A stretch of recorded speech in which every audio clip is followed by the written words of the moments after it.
शारदीय नवरात्र में 9 दिन के अनुष्ठान के बाद शनिवार को महापर्व विजयदशमी पर मां दुर्गा को विदाई दी जा रही है। वाराणसी में मां दुर्गा की विदाई की परंपरा चल रही है और सिंदूर खेला आज होता है। महिलाओं ने सिंदूर खेला की 400 साल से ज्यादा पुरानी की परंपरा को यहां पर निभाया है। मां की विदाई में पंडालों में महिलाएं मां दुर्गा को सिंदूर अर्पित करती हैं और वही सिंदूर एक दूसरे को भी लगाती हैं।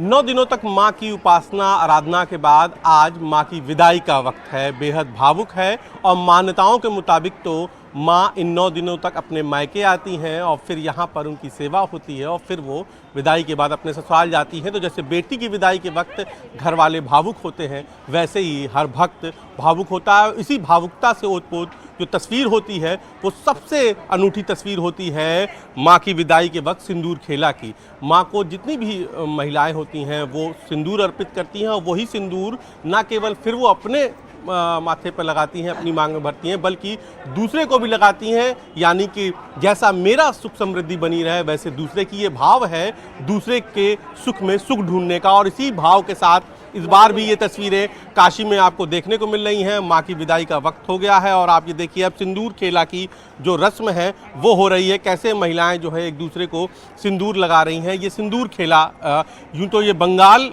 की प्रथा है, लेकिन काशी में कहते हैं मिनी बंगाल बसता है। तो ऐसे में अब काशी के लोग भी बड़ी संख्या में सिंदूर खेला की इस रस्म को निभाते हैं। भाव का ये प्रश्न है, बहुत सारे लोग भावुक भी हैं क्योंकि 9 दिनों तक माँ की तपस्या की और आप देखिए सिंदूर खेला।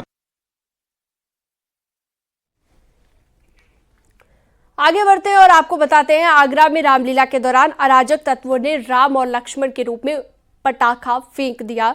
लक्ष्मण के स्वरूप पर दरअसल यहां पटाखा फेंका है। जो स्वरूप यहां पर बनाया गया था, इस घटना में लक्ष्मण के स्वरूप के कपड़े जल गए। इसके बाद रामलीला रोक दी गई। लोगों ने पुलिस पर सिर्फ सेल्फी लेने के लिए आने और व्यवस्थाओं का ध्यान नहीं रखने का भी आरोप लगाया है।